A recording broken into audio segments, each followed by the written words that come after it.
Desde finales de los años 70 y a raíz de la publicación del libro El oro de René, el pueblo francés de René-le-Château ha recibido una gran cantidad de turismo asociado casi siempre a lo paranormal y a lo esotérico debido a la leyenda que rodea a su antiguo párroco Berenguer Saunier. Asimismo, a comienzos del siglo XXI y a raíz del éxito de El Código da Vinci, ese interés no ha hecho más que aumentar, ya que el argumento de dicha novela tiene numerosas conexiones con la leyenda que envuelve dicho párroco y al presunto tesoro escondido que hay en el lugar.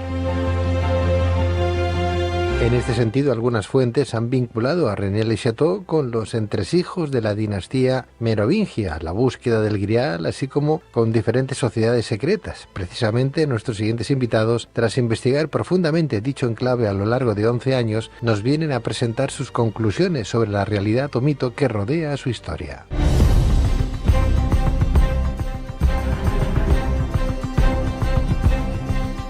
Pero, ¿cuál es la leyenda que envuelve a René-le-Château? ¿Quién fue realmente el párroco Berenguer Saunier? ¿Cuál es la verdad sobre la teoría merovingia que relaciona este lugar con los descendientes de María Magdalena? ¿Qué mensaje han podido descifrar nuestros invitados en uno de los pergaminos encontrados en esta localidad francesa? ¿Qué enigmas hay en el interior de su iglesia? ¿Cuál es el significado del número 22, el tablero de ajedrez y la figura del demonio Asmodeo que podemos encontrar en su interior?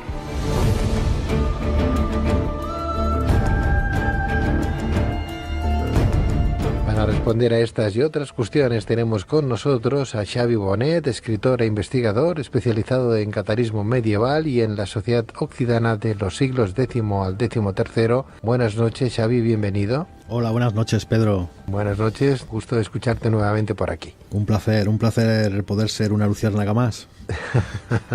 Gracias.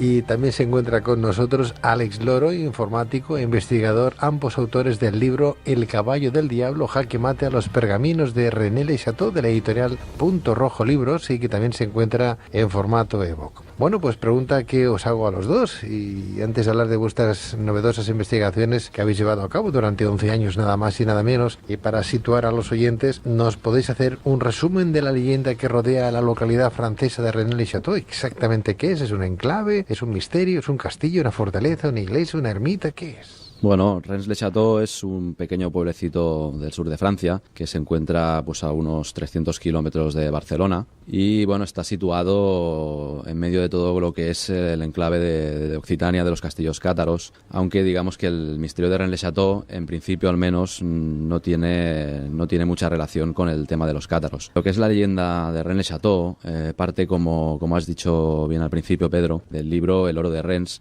aparecido en 1967, y también de un libro que se publicó un poco más tarde, en 1981, que es El enigma sagrado. Ambos libros, digamos que forman lo que sería el corpus principal de la leyenda de Rennes-le-Château. Esta leyenda parte a finales del siglo XVIII, cuando el párroco del pueblo de Rennes-le-Château, que se llamaba Antoine Bigot, este párroco confiesa en su lecho de muerte a la última señora feudal de este enclave, que se llamaba Marie de Negri-d'Ablés, marquesa d'Hautpoul y de Blanchefort. Esta señora se supone que en su familia se había transmitido un antiguo secreto por tradición familiar y al morir sin descendencia, pues le transmite en su lecho de muerte este gran secreto al abad Bigot.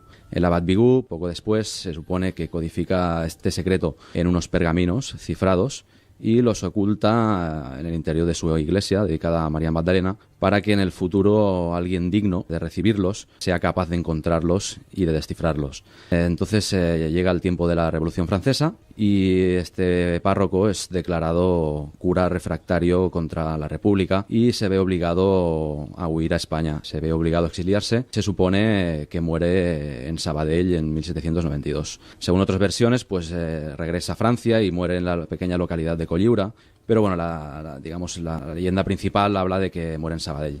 Entonces avanzamos un siglo y es cuando ya llega el conocido párroco Berenguer Saunier, que llega a Rennes-le-Château, se hace cargo de los dominios de Rennes-le-Château en 1885 y a partir de 1887 comienza a remodelar la iglesia. Remodela la iglesia y se supone que en el antiguo pilar visigótico que sujetaba el altar mayor de esta iglesia, pues encuentra estos famosos pergaminos. Una vez los ha encontrado, pues se supone que viaja a París, al seminario de Saint-Sulpice, y allí entra en contacto con un eminente criptógrafo, Émile Joffé, quien le ayuda a descifrarlos, y una vez descifrados regresa a Rennes-le-Château, se hace con unas copias de dos interesantes cuadros, Los pastores de Arcadia, de Nicolas Poussin, y Las tentaciones de San Antonio, de David Teniers el joven. Una vez regresa a Rennes-le-Château, pues es cuando se supone que encuentra este fabuloso tesoro del que tanto se ha hablado. Se ha dicho que puede ser que es el tesoro de los cátaros, el tesoro de los templarios, el tesoro de Blanca de Castilla, o tal vez un importante secreto, alguna tumba de algún importante personaje, o no se sabe bien qué es lo que debió encontrar. ¿Existe alguna relación entre el catarismo y la Orden del Temple con Rennes-le-Château? Bueno, el tema del catarismo en Rennes-le-Château, lo que sucede es que Rennes-le-Château se encuentra situado en el centro de lo que sería el Occitania, el país de los cátaros, y el principal motivo por el cual se vincula es que, bueno, en 1213, Simón de Montfort, con el tema de la cruzada de los cátaros, va hasta Rennes-le-Château. Pero a partir de aquí, poca vinculación se podría decir que existe con el catarismo. Algunos investigadores han llegado a decir que María Magdalena y Jesucristo descienden de la dinastía merovingia que gobernó el país galo en los primeros siglos del cristianismo. Bueno, más que literatura oscura, literatura. Hasta ahora no hay nada demostrado de todo esto. Como bien has dicho antes, surge todo en el libro de 1982 del Enigma Sagrado de Henry Lincoln y dos autores más, donde a través de los pergaminos que aparecen en 1967 explicados en su solución, la solución final del desencriptado, aparece en el libro del Lord de Rennes de Gerard de Sète. Allí sí que empieza el tema de los pergaminos hasta 1982, donde Lincoln hace toda la vinculación de la dinastía merovingia con el resultado final del pergamino, enlazando toda esta dinastía con Jesús y María Magdalena. Xavi, pero perdona, ¿en esos pergaminos estarían encriptados o se hablaba claramente? ¿Fue algo que se inventó el párroco? ¿De dónde sale todo ese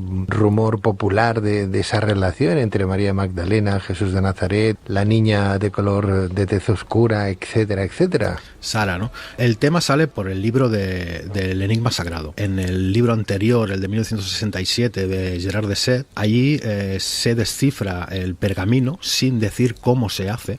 O sea, sin dar los pasos se da la solución final del pergamino, donde esa frase críptica, estamos delante de una frase que una vez desencriptado el pergamino, dice: pastora sin tentación, que Pausans y Teniers guardan la clave, paz 681, por la cruz y este caballo de Dios, yo destruyo al demonio guardián al mediodía. Manzanas azules. Esa es la frase que aparece una vez desencriptaba el pergamino, que nos han dicho que aparece una vez desencriptaba el pergamino, y resulta clave el Paz 681, donde se vincula con Dagoberto II, que sería el último descendiente de la dinastía merovingia. A partir de aquí, el Enigma Sagrado incluye que Dagoberto II tenía un hijo que no era conocido, que era Segisberto IV, que este sí que ya enlaza directamente con Rennes-le-Château y el secreto que pudo descubrir el abad. O sea, en vuestro magnífico libro exponéis algunos de los contratiempos acaecidos entre los protagonistas de esta historia, entre los años 60, 70 del siglo XX, así como un completo estudio del simbolismo que encierra el Vía Crucis de la Iglesia.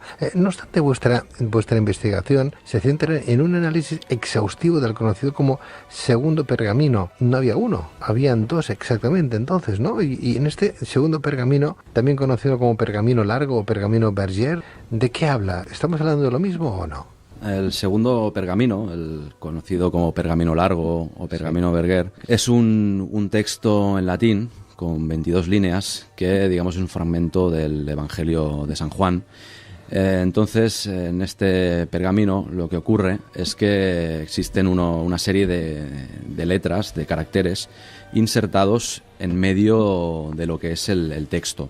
que no corresponden a este fragmento del Evangelio. Estos caracteres más o menos se sigue una línea, que es que se extrae uno de cada 7 caracteres. Extrayendo estos caracteres, en total tienes 128 letras. Esas 128 letras luego son las que hay que tratar a través de 7 pasos para llegar a esta solución final que es la que hablaba Xavi. Estos 7 pasos los explico brevemente porque si no se ve es un poco complicado de explicar. Pero bueno, tenemos primero el sistema Wegener. El sistema Wegener es un antiguo sistema de cifrado inventado por un personaje que se llamaba Blaise de Wegener, que es un método de sustitución polialfabética con alfabetos desplazados. Bueno, lo que interesa es que se necesita, o sea, tú partes de una secuencia de caracteres, le aplicas una palabra clave y obtienes la siguiente secuencia para seguir este proceso de descifrado. Esta palabra clave es mortepi, que en francés significa muerto a espada. Esta palabra clave surge del epitafio de la lápida de la marquesa de Blanchefort, que estaba en el cementerio de Rennes-le-Château.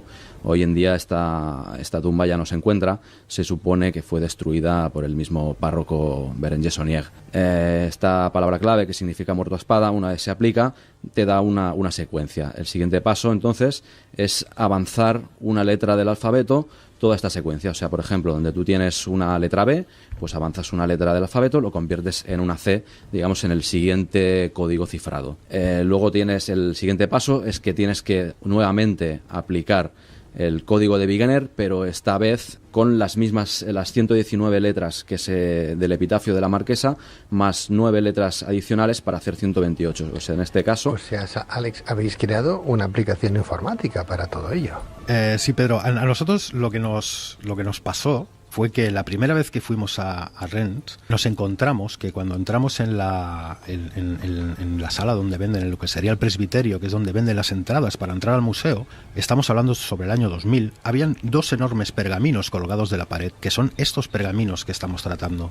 Y como desconocíamos el tema, porque una de las cosas que nosotros siempre decimos, que tuvimos la suerte de poder ir al pueblo sin estar influenciados por ninguna teoría de ningún tipo, o sea, llegamos con una mente limpia, así que sabíamos que había un sacerdote, un tesoro y un demonio en la iglesia, es lo único que sabíamos. Y cuando bueno, realizamos toda la visita, cuando bajamos otra vez hacia Barcelona, nos informamos más sobre qué eran estos pergaminos, ¿no? Y vimos que la clave del misterio se encontraba en estos pergaminos.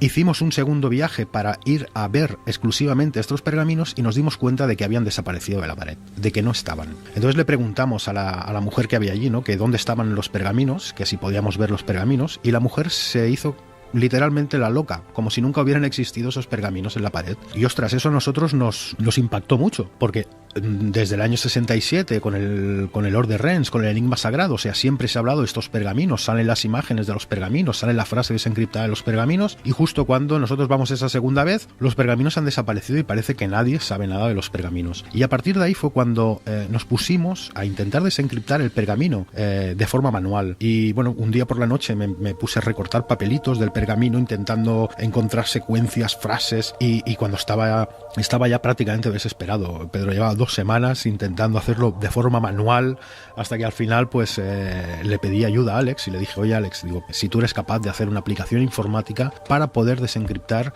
los textos, porque si lo tenemos que hacer de forma manual, esto es eterno, o sea, vamos a tardar meses en poder llegar a las soluciones finales de una forma rápida, ¿no?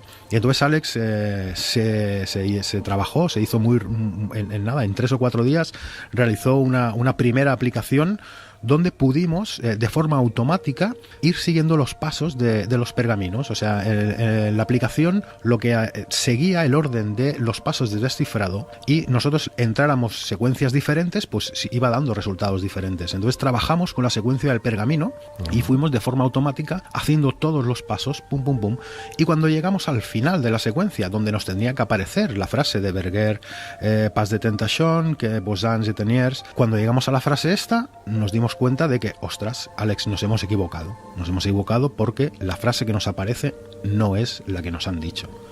Entonces dijimos, ostras, esto no puede ser, vamos a repasar el código del programa, vamos a intentar hacerlo otra vez, y lo volvimos a hacer, y lo volvimos a hacer, y lo repasamos como 4 veces o 5 veces, repasando el código interno del programa, donde nos habíamos equivocado, si era posible que nos hubiéramos equivocado, y al final, pues bueno, la frase que aparece una vez desencriptado el pergamino no es la frase que nos han dicho. Esta frase es la que vincula todo el tema de la dinastía merovingia, todo nace a partir de esta frase, y resulta que una vez desencriptado, cuando tú sigues todos los pasos correctos, la frase que nos han dicho no corresponde con la realidad. ¿La frase entonces cuál es?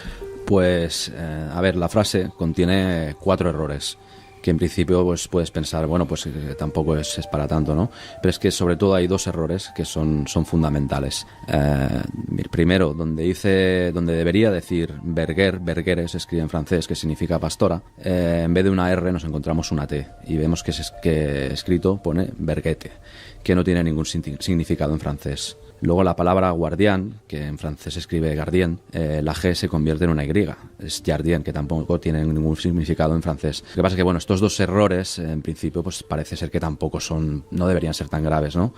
Mira, un error. Pero es que luego tenemos que donde debería decir precisamente Pax 681 en cifras romanas, tenemos 2 errores fundamentales. Donde debería decir Pax, dice Sax, con S.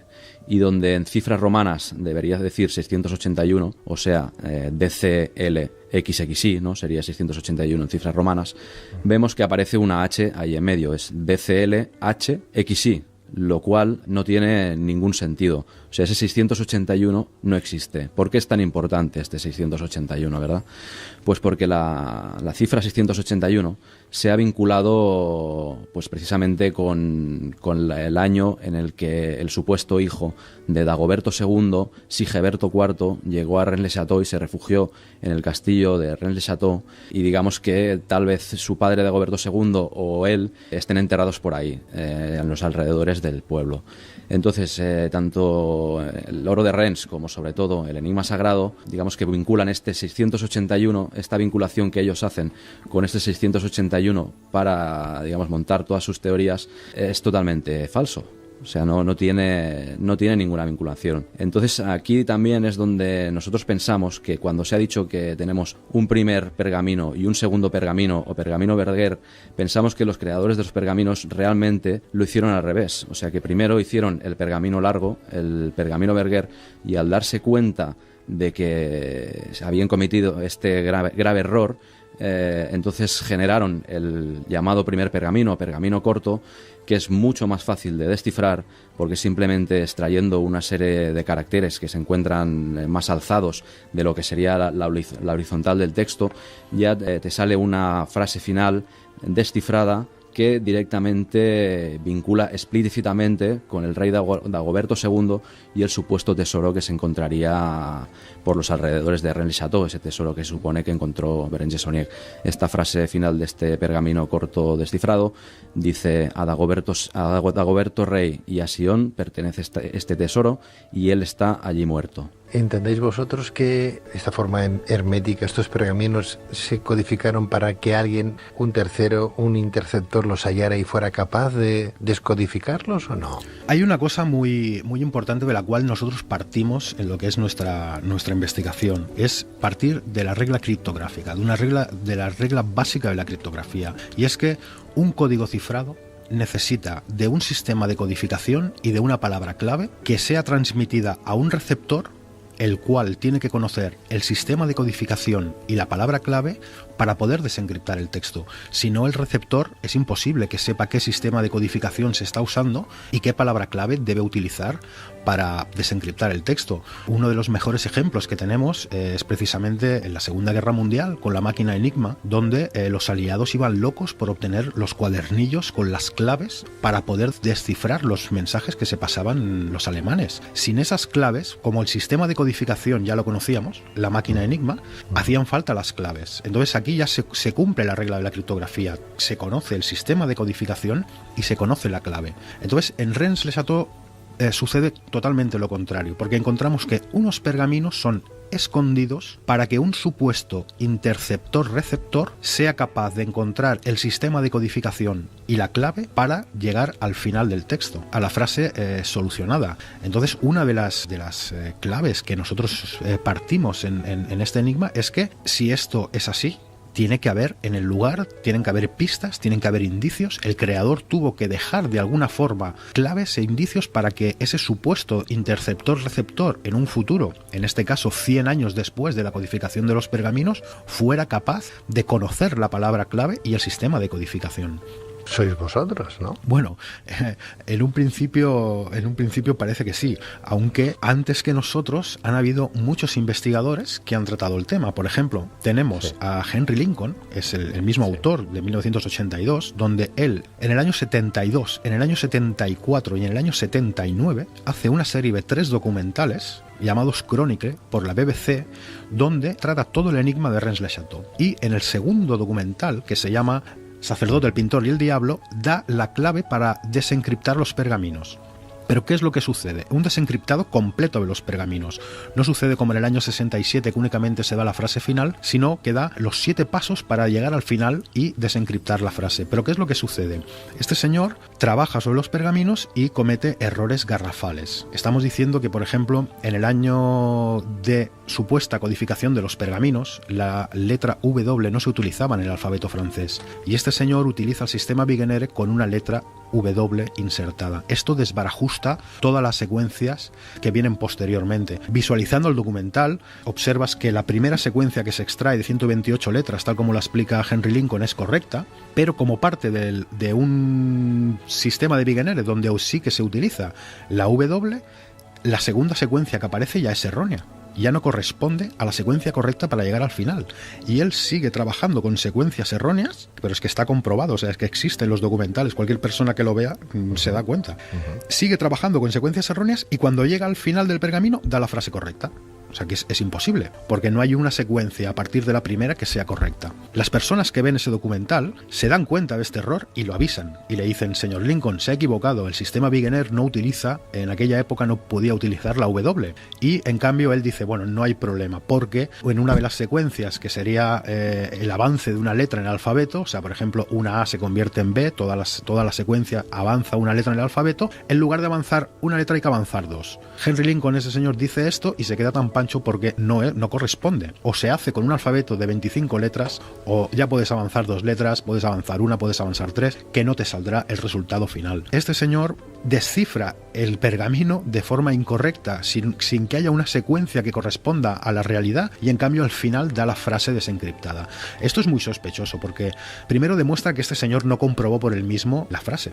No siguió los pasos correctos, los hizo mal. Y después, en el año 82, encontramos que sigue alimentándose ese error en lo que es el enigma sagrado, donde aparece la frase desencriptada y se trabaja con la teoría merovingia.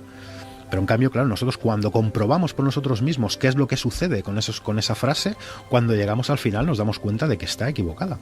Según la leyenda, durante la restauración de la iglesia, al quitar la piedra del altar, el párroco Saunier se encontró con que una de las 2 columnas visigóticas que la sujetaban, estaba hueca. Asimismo, dentro del pilar, presuntamente halló 4 pergaminos, 2 de los cuales databan de 1244 y 1644, y que parecían ser genealogías sobre la descendencia desconocida del rey merovingio Dagoberto II, que a su vez sería descendiente de María Magdalena. Hemos estado hablando de 2 pergaminos, y los otros 2, ¿qué hay? A ver, toda la leyenda de lo que sería esta historia de Rennes-le-Château parte, como bien explica, el Código da Vinci, que es una novela, y nosotros siempre decimos que una novela tiene la libertad literaria para decir lo que quiera, entonces no hay problema con el Código da Vinci. El único problema que nosotros encontramos en el Código da Vinci es la primera página, donde dice, esta novela está basada en unos documentos reales depositados en la Biblioteca Nacional de Francia, conocido como los Dossiers Secrets. Es en los Dossiers Secrets donde nace toda esta leyenda. donde aparecen las genealogías, donde aparece toda la vinculación con los merovingios, donde aparece la frase final desencriptada, donde aparece toda la historia del sacerdote de Antoine Bigot, cómo le relata la leyenda, la marquesa le relata el secreto, cómo él codifica los pergaminos, cómo tiene que huir. Todo esto aparece en estos dossiers secrets depositados en 1967 en la Biblioteca Nacional de Francia. Y a partir de estos documentos es cuando toda la bola, por decirlo de alguna forma, se va haciendo grande hasta día de hoy. En estos documentos hay dos nombres implícitos con estos documentos, que es Pierre Plantard y Philippe de Cherisay. Pierre Plantard se autoproclama gran maestre del priorato de Sion y es el que pretende ser el descendiente de esta dinastía merovingia. Fue en el año 68, en el año 69, donde ellos mismos, entre Pierre Plantard y Philippe de Cherisay, tienen una disputa. Tienen una disputa porque en un principio el libro Velor de Rennes iba a ser publicado a nombre de Philippe de Cherisay, pero por algún motivo, quizá porque Gerard de Sète ya era un escritor conocido y tenía bastante más tirada, ya había tratado el tema de los merovingios en algún libro anterior, deciden publicar el Or de Rennes con el nombre de Gerard de Sète. Entonces, aquí parece que hay una rencilla, porque claro, se reparten los beneficios del libro, se reparten 65% Plantard, 35% Gerard de Sète, y Philippe de Cherisay queda fuera de la jugada. Entonces es Philippe de Cherisay quien unos años posterior reclama haber sido él el creador de los textos, de los pergaminos. Todo una invención, entonces. Sí, aparte reconocida por ellos, ¿eh? O sea, no tenemos la prueba de que, o sea, no tenemos al personaje creando una foto del personaje creando los pergaminos, ya sea. De todos esos pergaminos, ¿con qué nos quedamos? De los 4 pergaminos, 2 nunca, o sea, esto es dossier secrets, pertenece a la leyenda de los dossiers secrets. De estos 4 pergaminos, 2 nunca han aparecido. Las genealogías no existen. No existen nada más que en forma de explicación en lo que serían los dossiers secrets. O sea, ya de los 4 hemos descartado 2 pergaminos y únicamente tenemos 2 pergaminos, que son estos pergaminos que nosotros analizamos en la investigación, que es el pergamino corto y el pergamino largo. El pergamino corto es el que ha comentado Alex con el tema de Dagoberto II, pertenece a este tesoro y él está allí muerto, y el pergamino largo es el que se nos había dicho que existía esa dinastía merovingia, esa vinculación con la dinastía merovingia, y resulta que ese 681 es inexistente, no existe. Entonces, claro, a nosotros nos sorprendió muchísimo porque es que lo de la dinastía merovingia alguien se lo inventó. Sí, literalmente nosotros reconocemos que alguien se lo inventó. ¿Y el tesoro se lo quedó el párroco? ¿Lo ha descubierto? ¿Se lo llevó? ¿Lo descubrió él? ¿Lo ha descubierto alguien? Nosotros una vez vimos que la frase estaba equivocada, que lo que nos habían dicho desde el año 67 era falso, o sea que no existía esa frase.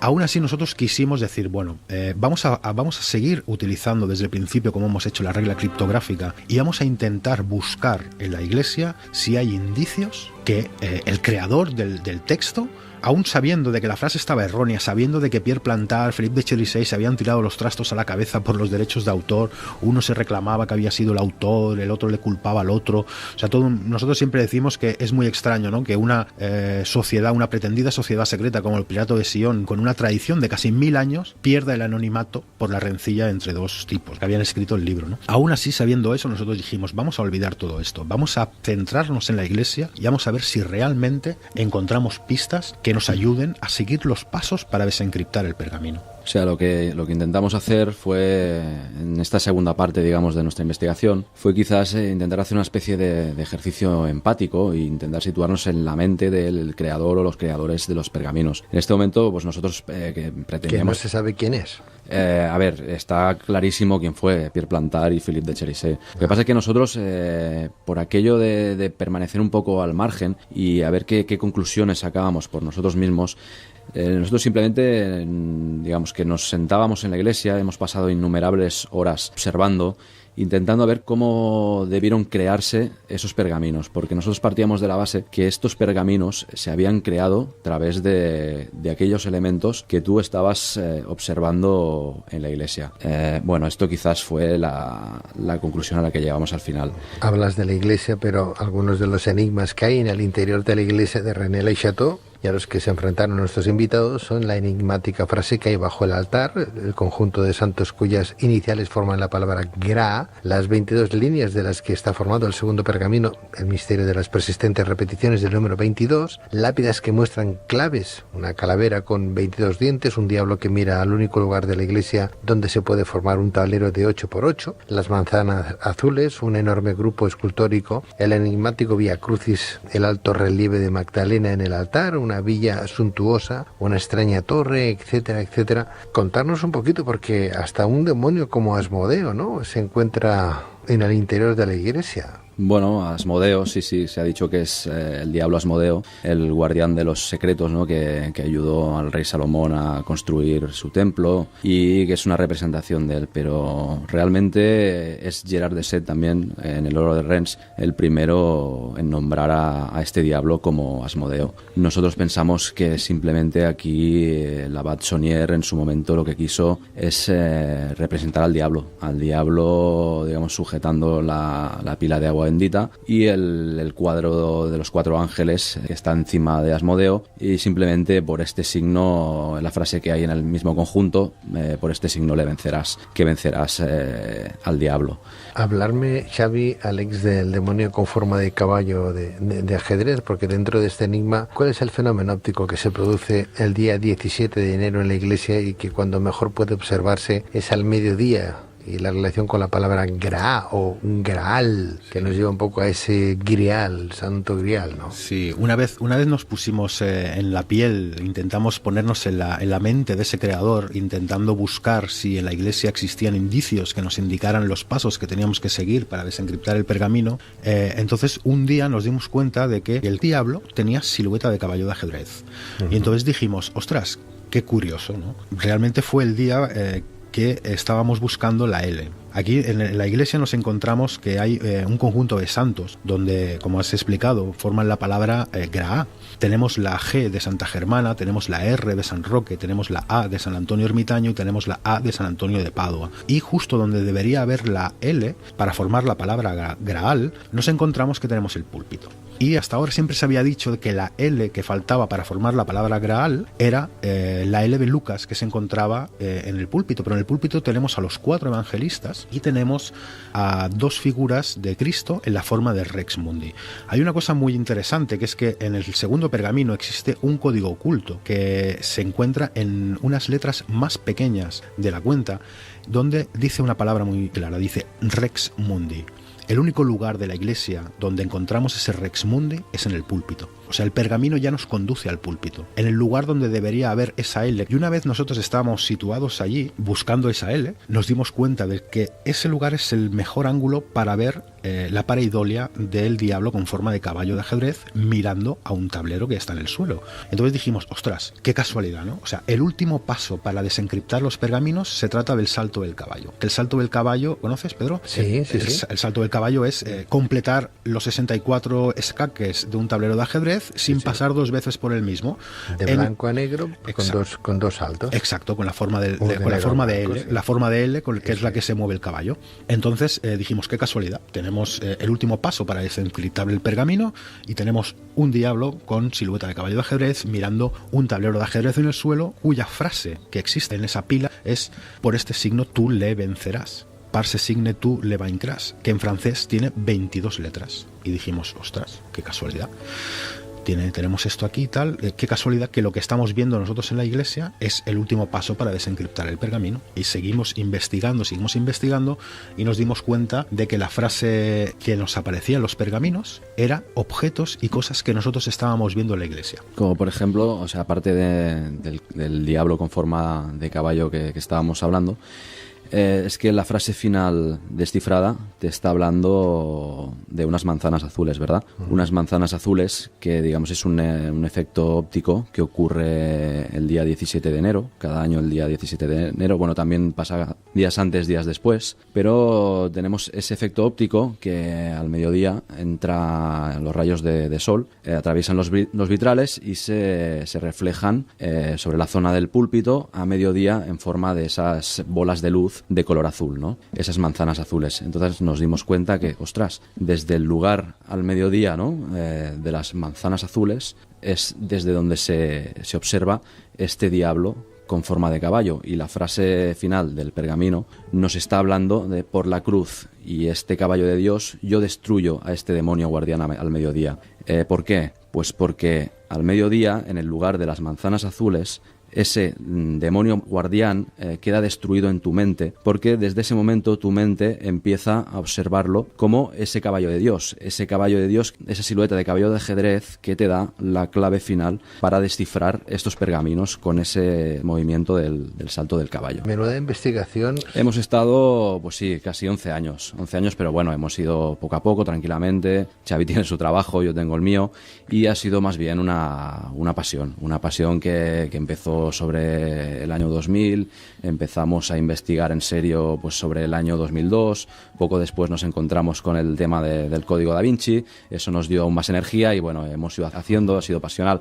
Incluso no teníamos intención al principio ni de escribir un libro, lo que pasa es que cuando vimos que aquello era muy interesante, que podía interesar, pues al final, mira, decidimos escribir un libro y publicarlo. De alguna manera habéis roto el misterio de tantos y tantos bestsellers. Realmente es muy curioso, Pedro, cuando nos dimos cuenta de que la frase que nosotros sabíamos, o la frase que nos habían dicho, por la cruz y este caballo de Dios, realmente cuando entras en la iglesia lo que te encuentras es una cruz y un diablo. Que ese diablo, visto desde el púlpito, se destruye al mediodía porque desaparece la forma de diablo y se convierte en un caballo de Dios. Cuando descubrimos esto, Pedro, saltábamos, nos abrazábamos, nos caían lágrimas. O sea, fue algo que lo recordaremos toda la vida, ¿no? Entonces dijimos, ostras, es que la frase que estamos viendo toma todo su sentido. O sea, realmente no puede ser que estos pergaminos sean auténticos. ¿Por qué no puede ser? Porque lo que nosotros estamos observando y estamos relacionando, ya sea el fenómeno de las manzanas azules, el fenómeno de la pareidolia del diablo en forma de caballo, el suelo de ajedrez, el número 22, que del número 22 no hemos hablado, pero el número 22 es clave para solucionar este enigma, porque la secuencia final que se utiliza en el salto del caballo empieza por la casilla F6. Y si tú cuentas desde la primera casilla hasta la F6, hay 22 casillas. Y esa es la primera casilla por la cual tú tienes que empezar a mover el movimiento del caballo para llegar a la solución final. O sea que tenemos una iglesia, ¿no?, que nos está hablando, unos pergaminos que nos están hablando de unos elementos que tenemos en la iglesia, realmente. Entonces, claro, esos pergaminos no los pudo crear el abad Antoine Bigot a finales del siglo XVIII, porque sabemos que esta iglesia fue remodelada por Berenguer Saunier un siglo después. Esos vitrales con los cuales producen el efecto lumínico fueron puestos por Berenguer Saunier. El diablo fue puesto por Berenguer Saunier. El suelo de ajedrez fue puesto por Berenguer Saunier. Entonces, ¿con qué propósito? Porque la iglesia, ¿por qué creéis que fue construida? ¿Qué propósito tenía la iglesia? Bueno, simplemente, ¿despistar? No, esa iglesia fue construida para dedicarla a la patrona, a su patrona, que es María Magdalena. O sea, Berenguer Saunier se sentía mucho fervor hacia Santa María Magdalena. De hecho, hay muchas iglesias en Francia, es una santa muy especial. Simplemente construyó esa iglesia con un gusto estético muy especial, dirigida a María Magdalena. Una iglesia es simbólica, o sea, todas las iglesias son simbólicas y todos los símbolos caben a interpretación, pero que un símbolo quepa a interpretación no significa que la interpretación correcta solo sea una de ese símbolo. Si la iglesia la construyó Berenguer Saunier, ¿con qué dinero la construyó? Bueno, existen, por ejemplo, tenemos los documentos que nosotros manejamos sobre el abad, existen varias donaciones. Por ejemplo, se comenta de que María Teresa de Módena, que era la mujer del conde de Chambord, que era uno de los herederos a la corona de Francia, se supone, existen documentos de que esta señora le dio o entre 1.000 o entre 3.000 francos para que empezara a hacer unas pequeñas reconstrucciones. Entonces fue cuando él, moviendo esto, sí que existe y tenemos constancia y tenemos testigos de que realmente algo encontró. Porque siempre se nos ha hablado de que en esa reconstrucción apareció como una especie como de olla llena de monedas de oro. Esas monedas de oro estaban los dos albañiles que estaban en ese momento trabajando en la iglesia, y cuando apareció esta olla de oro, todo esto es cierto, o sea, todo esto ya no forma parte de la leyenda, esto es real. Berenguer Saunier echó a esos dos albañiles Y cuando ellos preguntaron qué era eso, el sacerdote les dijo que eran medallitas de la Virgen. Entonces, Berenguer Saunier desapareció después, ¿no?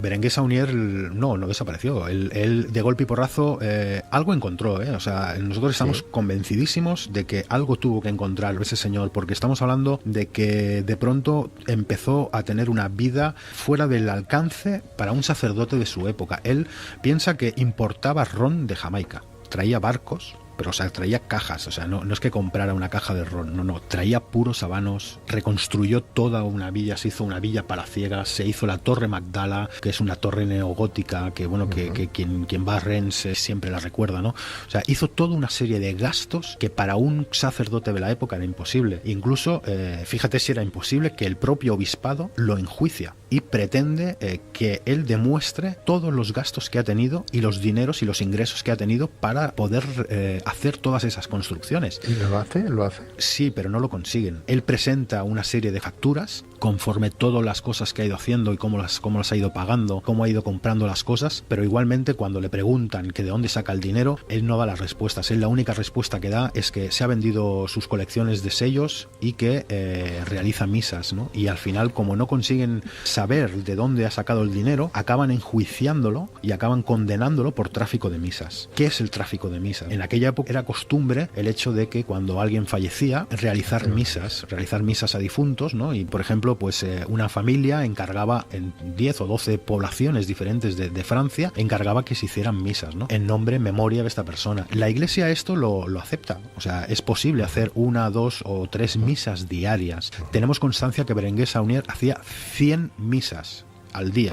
Claro, a ver, no es que él hiciera 100 misas al día, él lo que hacía era poner el nombre uno detrás de otro y decía, vamos a hacer una misa por fulanito, menganito, sotanito, y entonces decía los 100 nombres seguidos, en un cuarto de hora había acabado y había ganado 3 francos y medio por cada uno de esos nombres, ¿no? Yo os agradezco muchísimo que hayáis estado esta noche en Luces a la Oscuridad. Yo no sé si tenéis en mente hacer otro tipo de trabajo, de investigación, algún que otro misterio más. Creo que con este tenéis suficiente, porque 11 años para desvelar todo esto no se hace de la noche a la mañana. Son muchos años de trabajo y de investigación. ¿Tenéis pensado empezar a trabajar sobre otro clasificado o no? Bueno, de momento este año vamos a disfrutar del éxito, del disfrute. Simplemente vamos a disfrutar de una pasión. Y bueno, es posible que el año que viene pues busquemos algún otro misterio que desvelar. A ver si lo hacemos, porque desde pequeñitos a ambos nos ha gustado mucho los temas de misterios, y algún otro misterio encontraremos. Y si tardamos 11 años más, pues bienvenido sea, porque así los disfrutaremos. Alguna cosa